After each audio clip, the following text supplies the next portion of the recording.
If I had to start from zero, these are the exact habits I'd bring with me. No savings, no backup plan, just a second chance.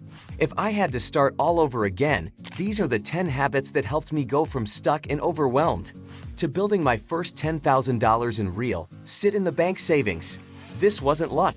It wasn't a viral moment. It was built through discipline, intentional living, and daily choices that added up to life-changing results. Let's break down the habits that made it possible. But first, smash that like button to help more people see this, and subscribe if you're ready to level up your money game. Let's jump in. Number 10. Tracking every dollar I touch. This was my wake-up call. At first, I didn't even realize how often I was spending without thinking. $7 smoothie, $14 forgotten subscription, random delivery food when I had groceries in the fridge. One week I tracked everything, every single dollar, and it shocked me. That's when I made it a habit. At first, I used a notebook, then a spreadsheet, then apps like YNAB and Mint. Tracking created awareness. Awareness created control. You can't manage what you don't measure. Number 9. Automating my savings, non-negotiable. Trying to save manually, total fail. Every time, something urgent came up. So I set up an automatic transfer right after payday. Even if it was just $25 a week, it was consistent. And that consistency changed everything. When it's automated, you don't debate it.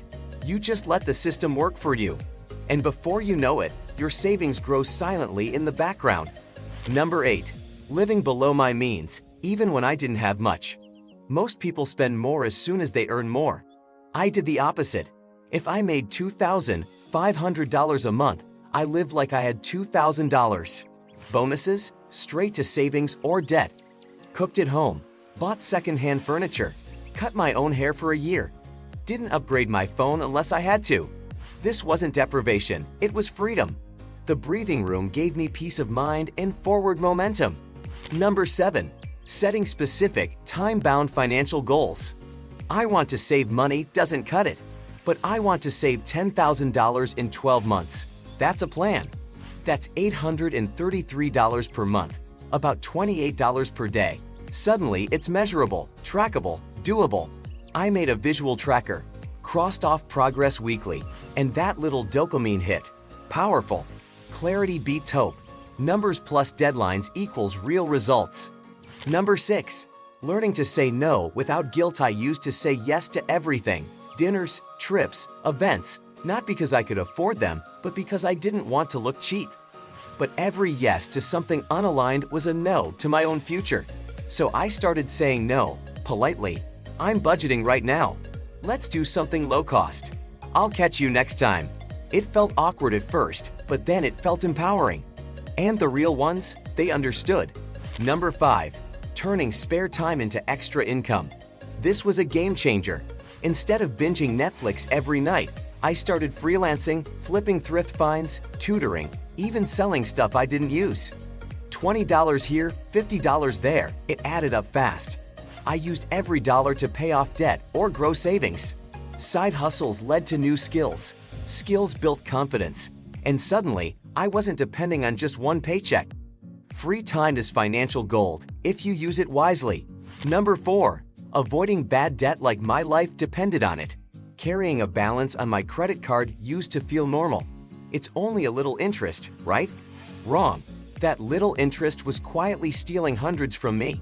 So I made a rule. If I can't pay it off in full, I don't buy it. Period. I ditched all consumer debt, switched to debit, eventually went back to credit, only when I had full control. Debt keeps you working for the past instead of building your future.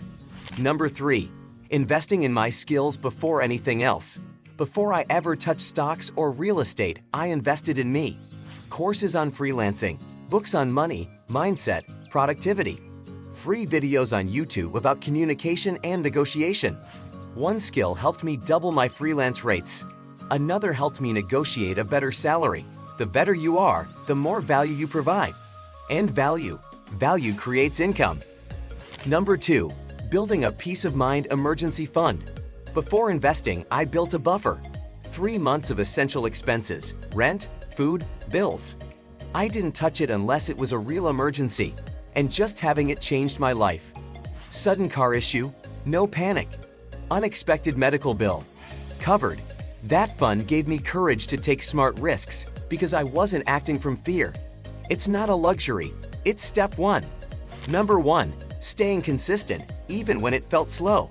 There were months where progress felt microscopic. Budgeting felt boring, results were slow. But I kept going, because success isn't flashy, it's not dramatic. It's 1,000 tiny choices that compound over time. Consistency beats intensity. You don't need to be perfect, you just need to keep showing up. Bonus habit: celebrating small wins.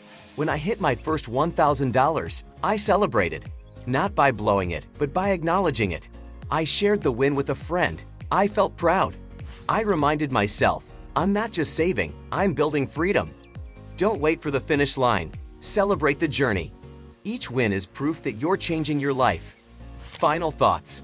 That first $10,000 wasn't the finish line. It was the foundation. It gave me safety, confidence, and choices. But more importantly, it proved this: I wasn't stuck. I was in control. If I had to start over from scratch, these are the exact habits I'd rebuild.